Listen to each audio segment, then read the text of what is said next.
Okay, let's proceed dun sa example number 3. So, for example number 3, ito yung given natin.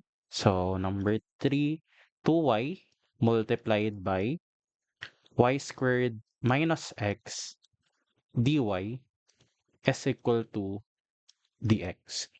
So, syempre, ang unang step natin is kailangan ma-convert natin siya papunta dun sa standard form. Pero syempre, pagdating sa standard form, possible pa yan na linear in x or linear in y. So, pag meron kayong given na equation, meron naman kayong clue kahit papano kung ano yung gagamitin yung linear, kung in terms of y ba or in terms of x. So, for example, dito sa case na to, meron tayong dalawang term na nakamultiply sa dy. And sa dx naman, isang term lang, single term lang siya. So kapag ganun, kung ano yung single term lang, yun yung gagamitin natin or yun yung parang magiging clue natin na yun yung gagamitin nating linear. For this case, linear in x niyan tayo. Kasi if we try lang natin. What if ang gusto natin linear in y? 'Di ba? Ang gagawin natin nun, kailangan ma-eliminate natin yung 2y, y squared minus x dito sa part na to, and then di-divide pa natin siya ng dx. So, rewrite ko lang siya dito. So, kapag tinry nating isulat in terms of linear in y, 'di ba ang kailangan divide natin 'to para makuha natin yung form na dy over dx. So, ibig sabihin kailangan di-divide din natin 'to ng 2y minus 2y, y squared minus x dx.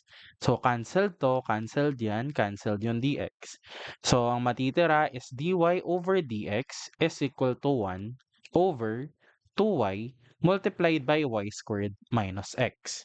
Pero remember, pagdating dun sa form natin, dun sa standard form natin, meron tayong naka first degree lang na y. Wala naman tayong first degree na y dito kasi nasa ilalim lahat sila. So, ibig sabihin hindi siya possible. So, yun nga yung sinasabi ko, meron naman tayong clue.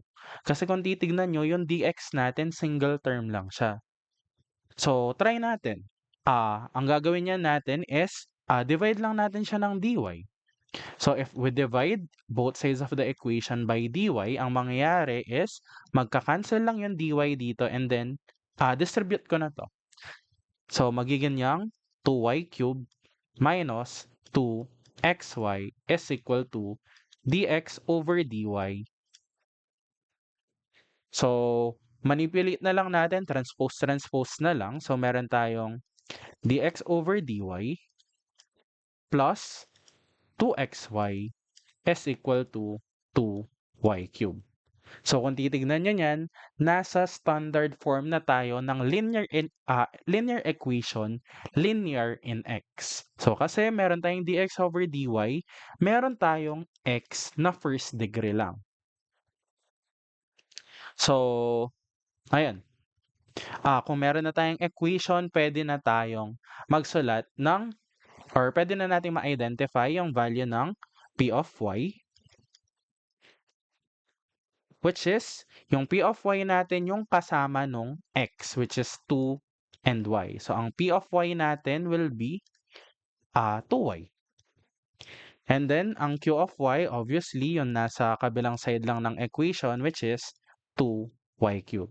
So, to solve for the value of mu of y, so, lagi namang ganito to, e raised to the integration of p of y, which is 2y dy. So, meron tayong 2y dy. So, integrate lang natin. Ano ba yung integration ng y dy? 'Di ba? Ang integration ng y dy is just y squared over 2. So, canceled lang yung 2. Ibig sabihin, ang integrating factor natin will be e raised to y squared. So, ito na yan. As it is na natin gagamitin kasi wala na din naman tayong pwedeng masimplify. Unlike yung mga ah, unang example, ang meron tayong nasa-simplify kasi naka-reach siya ng ln. Pero ito na mismo yung gagamitin natin. So, substitute na lang niya natin siya dun sa general solution. So, 'di ba meron tayong mu of y multiplied by x niyan kasi linear in x tayo equal to the integration of mu of y multiplied by q of y dy plus c. Substitute lang natin, unahin ko na yung x. So, x e raised to y squared is equal to, ang mu of y natin is e raised to y squared. Unahin ko na dito yung q of y which is 2y cubed e raised to y squared dy plus c. So, ayan, kailangan na lang niya natin ma-integrate 'to.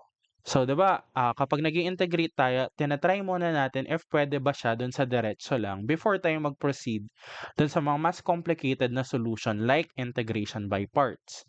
So, so, try lang muna natin, if we try u as y squared, ang du natin is magiging 2y dy.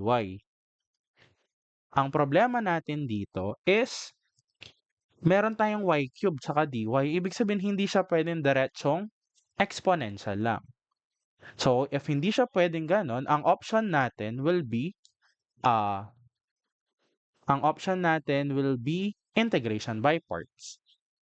So, pagdating sa integration by parts, so ano ba yung tinatandaan pagdating sa integration by parts? Yung Liate. So, puwede tayong mag-identify kung ano yung gagamitin nating u, ano yung gagamitin nating dv. So, kung alin lang yung nauna, meron tayong algebraic and exponential. So, since nauna yung algebraic, ibig sabihin, yun yung gagamitin nating value ng u. So, try lang muna natin. So, labas ko lang yung 2. So, ihiwalay muna natin to, solve lang natin siya ng separate. E raised to y squared dy. So, if we try na let u as y cubed, ang dv natin yan will be e raised to y squared dy. So, wala tayong problema sa du kasi ito magiging lang tong 3y squared dy. How about yan sa dv? Kapag sa dv, kapag in-integrate natin to, etong part na to, e raised to y squared dy, hindi natin siya pwedeng mag-integrate ng diretso. Kasi meron pa tayong e raised to y squared, parang katulad nung ginawa natin kanina dito. If we let u as y squared, ang du natin is 2y dy. Eh wala naman siyang kasamang y. Ibig sabihin, again, hindi pwedeng diretsong ma-integrate. Pero, pwede nating i-manipulate yung given natin. Kasi tingnan nyo, meron tayong y cube dito. Ito yung pinili nating value ng u. Pero, pwede naman natin siyang gawing ganito. Ang u natin will be y squared na lang and ang dv is magiging y e raised to y squared dy. So, 'di ba pagdating sa integration by parts, ang ginagawa lang naman natin is dinidivide natin yung given into two parts. So, tama naman kasi kapag minultiply natin yan, y cube e raised to y squared pa din naman. So, para madiretso nating ma-integrate ito. So, try natin. If ibig sabihin niyan ito hindi na counted. So, burahin ko na 'to. So, ito na yung magiging u and dv natin. Ang du, wala tayong problema. So, 2y dy lang. So, pagdating sa dv, so, sulat ko lang siya dito. If we let u as y squared, ang du natin is 2y dy. So, after that, kung titignan nyo, yung equation natin, meron pa siyang y dy. Ibig sabihin, pwedeng diretsong ma-integrate lang. So, ang y dy niya natin is equal lang sa du over 2. So, kung sa-substitute natin siya dito, ang mangyayari lang, magiging lang tong dv is equal to e raised to u multiplied by y dy. Eh, ano ba yung y dy natin? Du over 2 na lang. So, if integrate natin yan, so labas lang natin yung 1/2. Ang v natin yan, magiging lang tong 1/2 e raised to u or babalik lang natin yung value ng u which is y squared. So, after that, proceed na tayo dito. dun sa integration by parts, 'di ba? Integration by parts ang formula natin is UV minus integration of VDU. So input lang natin sila. So ang value ng U natin is y squared and ang V naman is 1/2 e raised to y squared. So 1/2 y squared e raised to y squared minus integration ng VDU. Again, ang V natin is 1/2 e raised to y squared multiplied by 2y dy. So, canceled lang yung 2 dito. So, wag pala natin kakalimutan 'to kasi naka-multiply tayo ng 2. So, distribute na muna natin yung 2 para di tayo malito. So, distribute natin siya dun sa dalawang term. Magka-cancel na siya dun sa una. Ang matitira is y squared e raised to y squared minus 2 integration of y e raised to y squared dy. Ano ba to? Integration ng y e raised to y squared dy. In-integrate na natin siya kanina dito. Ang nakuha natin is 1/2 e raised to y squared. So, gayahin na lang natin. Y squared e raised to y squared minus 2 multiplied by 1/2 e raised to y squared. So, ibig sabihin, ang integration nitong part na to, yung mu of y, q of y natin will be y squared e raised to y squared minus e raised to y squared. So, ang gagawin niya natin, input na lang natin siya dun sa final answer. So, ang final answer natin yan will be x e raised to y squared is equal to y squared e raised to y squared minus e raised to y squared plus c. Pagdating sa ibang book, ang ginagawa dito is para mas magmukha siyang simplified, ang ginagawa is dinidivide yung buong equation by e raised to y squared para mag-cancel lang sila. Ang matitira niyan kasi dito is x na lang is equal to dito naman y squared minus divide to magiging 1 plus c. So, nasa denominator, pwede naman natin siyang itaas, magne-negative lang yung exponent. So, c e raised to negative y squared. So, ito na yung magiging final answer natin.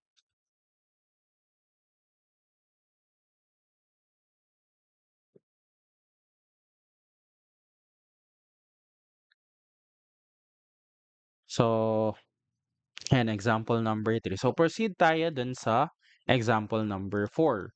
For example number 4, kukuha na lang ako dun sa PDF na differential equations. Meron naman kayong copy dun. So, siguro 3 examples na lang. Tapos, pwedeng mag-try na lang kayo dun. Meron din namang mga chapter exercises na pwede nyong ma-practicean kasi meron silang sagot. So, eto, try natin to. Ang given is y over x plus 1 minus e raised to x multiplied by dx plus dy is equal to 0. So ito, katulad ng sinabi ko kanina, single term lang yung dy natin. Yung dx naka-multiply siya dito dun sa dalawa. Ibig sabihin, mas madali siyang itry agad in terms of linear in y. So, di-divide lang natin yung buong equation by dx. So, ang matitira niyan, magiging na lang tong y over x plus 1 minus e raised to x plus dy over dx is equal to 0. So, transpose na lang tayo. So, dy over dx. Lipat natin sa kabila yung e raised to x. Ang matitira niyan dito sa left side is y over x plus 1 is equal to e raised to x. So, ibig sabihin nasa standard form na tayo. Wherein, ang p of x niya natin will be, again, yung kasama nung y. Kasi linear in y tayo. Huwag niyong kakalimutan na lagi yon. Kung ano yung kasama ng y. Kung negative yan, isama nyo yung negative sign. So, ang p of x natin dito sa part na to will be 1 over x plus 1. While, yung q of x naman natin will be e raised to x. So, then solve lang natin yung value ng mu of x or yung integrating factor natin. Magiging tong e raised to the integration ng p of x. Ang p of x natin is 1 over x plus 1. So, dx over x plus 1. Diretsong integration lang naman yan. Diretsong ln of x plus 1 lang. So, properties ng exponential and ln, magka-cancel out lang yan. Ang matitira na lang dito is x plus 1.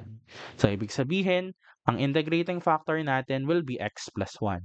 Substitute na lang yan natin siya para dun sa general solution. Meron tayong mu of x multiplied by y is equal to the integration ng mu of x multiplied by q of x dx plus c. So, substitute lang, ang mu of x natin will be x plus 1 multiplied by y, unahin ko na dito yung y, is equal to the integration ng mu of x, which is x plus 1, q of x is e raised to x dx plus c. So, ayan. Pwede nating distribute to, magiging siyang yung sa loob ng integration, magiging tong x e raised to x dx plus integration ng e raised to x dx plus c. So dito wala tayong problema kasi diretsong ah, exponential lang. Integration ng e raised to x pa din naman. Yung dito naman sa part na to, kailangan ulit natin mag-integration by parts. So, hiwalay ko lang siya, itong part na to, x e raised to x dx. So, wherein ang union natin will be algebraic pa rin, ang x, and then ang dv naman natin is yung natitira, which is yung e raised to x dx. So, derive lang, ang du natin will be derivative of x is 1 dx. And integration naman nito, ang integration ng e raised to x dx is still e raised to x dx or is still e raised to x. Then substitute na lang natin dun sa formula, meron tayong uv. So uv minus integration ng v du. V multiplied by du. So, actually, kahit hindi pala natin siya integrate kasi tignan nyo, magka-cancel out lang sila. Once na sinubstitute natin siya dito, ang mangyayari lang kasi is y, x plus 1 is equal to integration or substitute na lang natin, x e raised to x minus integration of e raised to x dx plus integration of e raised to x dx plus c. Minus to, plus yan, ibig sabihin magka-cancel out lang. So, our final answer will be y multiplied by x plus 1 is equal to x e raised to x plus c. So, eto na yung magiging final answer natin.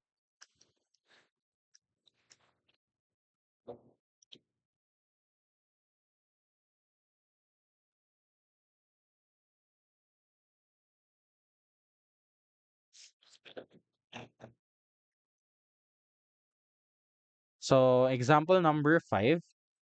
So, last 2 na lang siguro kasi meron naman kasing steps na sinusundan. So, yung iba pwede niyo naman ma-practice na lang.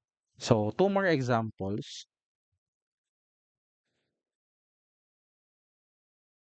So, example number 5 is y dx minus x dy is equal to y ln of y dy. So, ayan. Kailangan ulit manipulate natin para mapunta tayo dun sa standard form. So, again, kung titignan nyo, yung dx natin, single term lang. Ang dy naman, dalawa siya. Meron kang dy dito, meron kang dy sa kabila. So, ibig sabihin, linear in x yung pwede nating itry. So, kung linear in x, kailangan ma-eliminate natin yung kasama ng dx and divide natin siya ng dy. So, kailangan i-divide natin yung buong equation by y dy.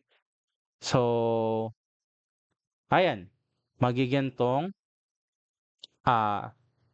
dx over dy na lang minus Ito naman, magka-cancel yung dy, so magiging na lang tong x over y is equal to, dito sa last part, magka-cancel yung y saka dy, magiging na lang tong ln of y.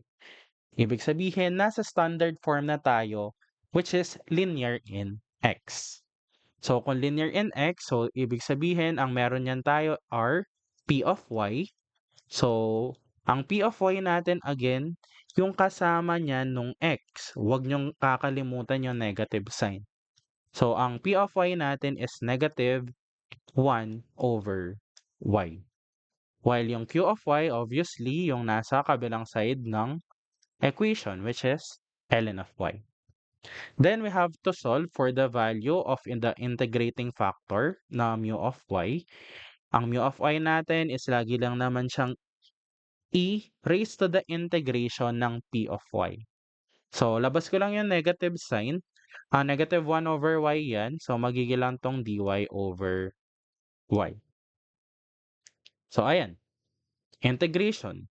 E raised to integration ng dy over y is just ln of y. Pero hindi pa natin siya pwedeng makancel kasi kailangan muna natin tong ipasok sa loob. Hindi pwede kasing magiging tong negative y lang kasi kakancel niya tong e tsaka ln. Hindi pwede. Kailangan wala tayong coefficient na nakalagay dito dun sa before ng ln. So, ibig sabihin, ang magiging equation natin is magiging siyang e raised to ln of y raised to negative 1 or 1 over y na lang. So, dito niyan, pwede na natin cancel to. Magiging 1 over y yung integrating factor natin. So, next, kailangan na lang nun is substitute natin siya dun sa general solution which is mu of y multiplied by x is equal to the integration ng mu of y, q of y dy plus c. So, ang mu of y natin is 1 over y ang then multiply sa x, so magiging tong x over y na lang equal to mu of y, so meron tayong 1 over y multiplied by q of y. Ang q of y natin is ln of y dy plus c. So, next, kailangan na lang natin ma-integrate to. Hiwalay ko na muna siya. Meron tayong 1 over y, ln of y dy. So, kagaya ng lagi kong sinasabi, pagdating sa integration, kailangan muna natin siyang i-check if pwedeng diretso lang before tayo mag-proceed dun sa mga mas complicated na solution.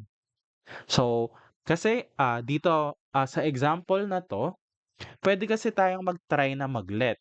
Try natin, if we let u as ln of y, ang derivative ng ln of y is du is equal to dy over y. Kung titignan nyo yung given natin, meron naman tayong dy over y. Ibig sabihin, pwedeng diretsong let lang siya. So kung sa-substitute natin yan yung mga value, yung ln of y, magiging na lang tong u. Yung dy over y naman, magiging na lang siyang du. So, ibig sabihin, power rule lang pala siya. So, ang integration nito is u squared over 2 or babalik lang natin yung value ng u which is ln of y, magiging lang tong ln squared over 2 or 1/2 ln squared yan, y. So, balik lang niyan natin yung value niya dito. So, magiging tong x over y is equal to 1/2 ln squared y plus c. So, kung gusto nating matanggal yung pagkaka-fraction, pwede nating i-multiply yung buong equation by 2y.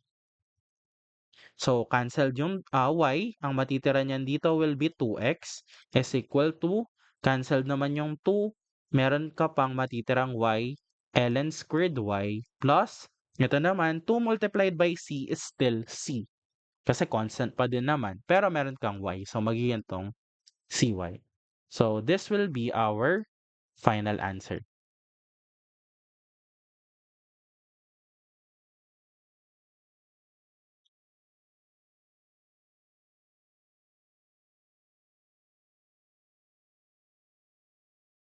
So, ayun, last example na lang siguro. So, let's try example number 6. So, try nating i-solve 'to. So, ang given natin is secant x dy plus y cosecant x minus 1 dx is equal to 0. So, again, linear in y niyan tayo. So, kailangan divide lang natin yung buong equation by secant x kasi kailangan nating ma-eliminate to dito. Secant x and ah, dx.